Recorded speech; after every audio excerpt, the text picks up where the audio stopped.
As high school was almost over, everyone was excited, not just for graduation, but for summer and all the fun things we had planned.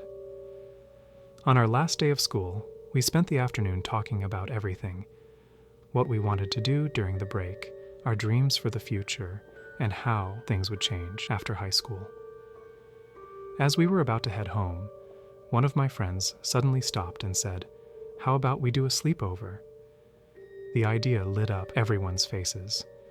It was the perfect way to celebrate the end of our high school years.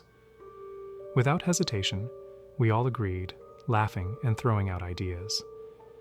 Since it was already late, we decided to meet the next day to plan everything. The next afternoon, we gathered at our usual spot, sipping on iced drinks as we sorted out the details. Who would bring food? What activities should we do? And most importantly, whose house would we stay at? After tossing around a few suggestions, someone finally said, "Let's stay at Daisy's house." At that moment, I noticed Daisy's expression change.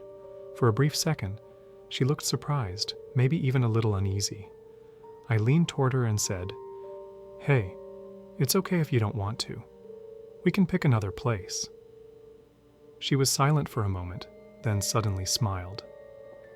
"No, it's fine. You guys are welcome anytime," she said. Of the 5 of us, Daisy was the quietest. She was the type who only spoke when necessary, usually when asked a question. But despite her quiet nature, she was incredibly smart, always at the top of the class, effortlessly acing every subject. She never bragged about it, though. In fact, she never really talked about herself. What stood out the most was how tired she always seemed. Dark circles lingered under her eyes, and sometimes it looked like she was struggling to keep herself awake. We figured she must have been staying up late studying to maintain her grades, which made sense.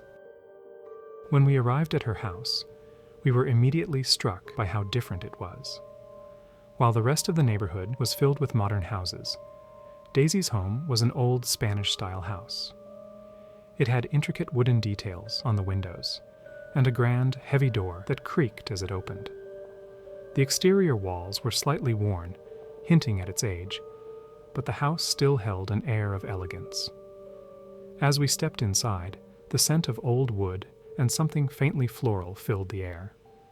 The floor was made of polished hardwood that creaked under our weight. The lighting was dim, with antique chandeliers casting soft, warm glows across the walls lined with old portraits.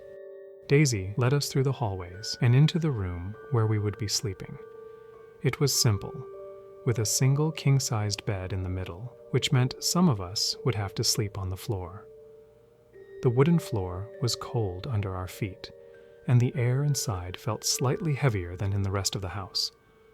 On one side of the room was a tall wooden staircase leading to the second floor, where Daisy's parents' room and her own room were. But tonight, since she had guests, Daisy had decided to stay downstairs with us. After setting up the bed, I stepped out of the room and saw Daisy preparing dinner in the kitchen. I decided to help her, and as we chopped and stirred, we talked about our future, what courses we wanted to take in college, what kind of life we imagined for ourselves. The conversation was light, comforting. Then, out of nowhere, a loud sound echoed through the house. Heavy footsteps, running.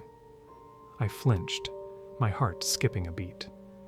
Out of the corner of my eye, I caught a glimpse of a child darting into the room we had just set up. My first instinct was to ask Daisy about it. She had never mentioned having a younger sibling, but before I could say anything, she kept talking, her voice steady and unbothered, as if she hadn't heard a thing. I hesitated, then let it go. Maybe I had imagined it. After dinner, we headed straight to the room.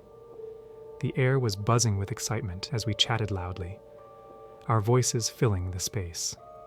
We screamed, laughed, and playfully teased one another, lost in the thrill of the night. By midnight, Exhaustion finally caught up with us. One by one, we settled in, the room growing quiet. Daisy turned off the lights, and the room went dark. The only light came from the moon through the small window.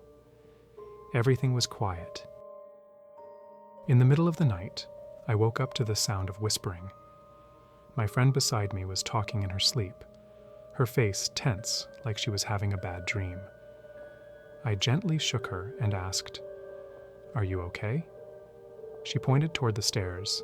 She said, "Stop staring at me. It's annoying." Slowly, I turned my head to look. At the top of the stairs, a child was sitting. At first, I thought maybe it was Daisy's sibling. I was about to walk closer, but then I saw it. A wide, creepy grin on its face. That's when I knew. This wasn't a child. It was something else. Something evil. Fear took over me. My whole body froze. I couldn't think of anything except running to the bed and hiding under the blanket. My hands were shaking, and I could feel my heart pounding in my chest. I shut my eyes tight, hoping it would just go away. Then, I felt someone shaking me. A wave of relief hit me. Someone had woken up. Finally, I wasn't alone. Still shaking, I slowly pulled down the blanket. And then my relief turned into pure terror. It wasn't my friends. It was the child. It was staring right at me, its cold hands gripping my shoulders, still shaking me. That same eerie grin stretched across its face. Its eyes, dark and empty, didn't even blink. I screamed, louder than I ever had in my life.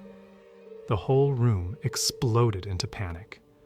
My friends woke up, confused and scared. Daisy's parents rushed downstairs. My hands were shaking. I could barely speak. Daisy's face turned pale. After a long silence, she finally said it. "The house is haunted." She had known all along. That was why she always looked so tired, why she barely spoke. She had been living with it her whole life.